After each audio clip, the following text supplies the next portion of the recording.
నమస్కారం, NS news కి స్వాగతం. నా పేరు ఉషా. ముందుగా ముఖ్యాంశాలు. బంధన్ బ్యాంక్ పై కొంతమంది చేస్తున్న తప్పుడు ప్రచారాన్ని ప్రజలు ఎవరూ నమ్మవద్దని ఆసిఫాబాద్ జిల్లా కాగజ్ నగర్ బంధన్ బ్యాంక్ మేనేజర్ పొన్నం మహేష్ అన్నారు.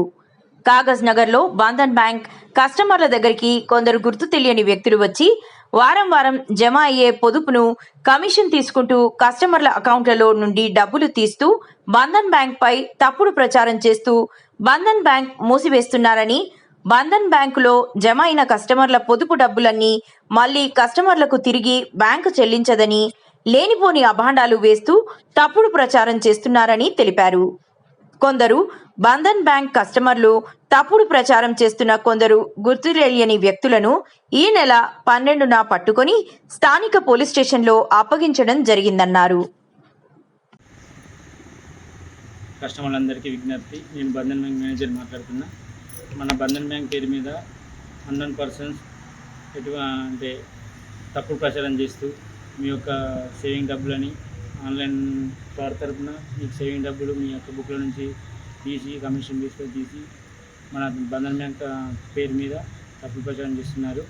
సో మన బ్యాంకు బంద్ అవుతుంది, లేకపోతే స్టాఫ్ అనేది వెళ్ళిపోతుర్రు, వేరే స్టాఫ్ వస్తున్నారు, లేదంటే మన సేవింగ్స్ అనేది లాస్ట్కి ఇయర్ ఇప్పటికే బంధన్ బ్యాంక్ మొత్తం క్లోజ్ అయిపోతుంది, ఇటువంటి ఆన్లైన్ మీరు ఎటువంటి కలెక్షన్ కట్టకూడదు, లేదంటే మీ పొదుపు ఇప్పుడే తీసుకోండి అని తప్పుడు ప్రచారం చేస్తూ కొంతమంది వ్యక్తులు రాజనగర్ లోకల్లో ఉన్నారు. ఆల్రెడీ వాళ్ళ మీద పోలీస్ స్టేషన్లో కంప్లైంట్ చేయడం జరిగింది.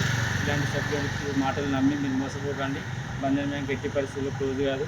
బంధన్ బ్యాంక్ ఉన్నది మీకు అంటే బిలో పవర్టీ లైన్ కింద ఉన్న సభ్యులకు లోన్స్ ఇస్తూ మీ యొక్క వ్యక్తిగత అవసరాల కోసం ఇస్తూ వారం వారం మీ దగ్గర సరిపోయడం మీ తరపున ఇన్స్టాల్మెంట్ తీసుకుంటున్నాం.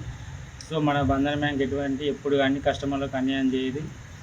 బంధన్ బ్యాంక్ అనేది క్లోజ్ అవ్వదు. ఇలాంటి తప్పుడు ప్రచారం వల్ల నమ్మి మీ యొక్క ఆన్లైన్లో అమౌంట్ అనేది తీసేసుకొని సిబిల్ ఎఫెక్ట్ కానీ సంథింగ్ లేకపోతే ఫ్యూచర్లో మీ యొక్క డీటెయిల్స్ వాళ్ళ దగ్గర ఉండి ఇట్లా రిమైనింగ్ అమౌంట్ వాళ్ళ చేతిలోకి వెళ్ళి మీరు నష్టపోతారు. కాబట్టి మేము ముందుగానే చర్యలు తీసుకొని వాళ్ళ మీద కేసు పెట్టి వాళ్ళని ఆల్రెడీ స్టేషన్లో అప్పగించడం జరిగింది. సో ఇప్పటి నుంచి బంధన్ మీదంతా ఒక మైండ్ సెట్ అంటే బంధన్ బ్యాంక్ గురించి తప్పుడుగా ఆలోచనలు పెట్టుకోకండి. ఇప్పటి నుంచి క్లియర్గా ఎటువంటి వాళ్ళు చెప్పినా ఏం నమ్మకండి. మీకు ఏమన్నా ఇన్ఫర్మేషన్ కావాలనుకుంటే నేను కానీ మా స్టాఫ్ కానీ మీకు ఎప్పటికీ సహాయం చేయడానికి రెడీగా ఉన్నాము. మీరు ఎటువంటి డౌట్స్ ఉన్నా ఆఫీస్లో వచ్చి సంప్రదించగలరు.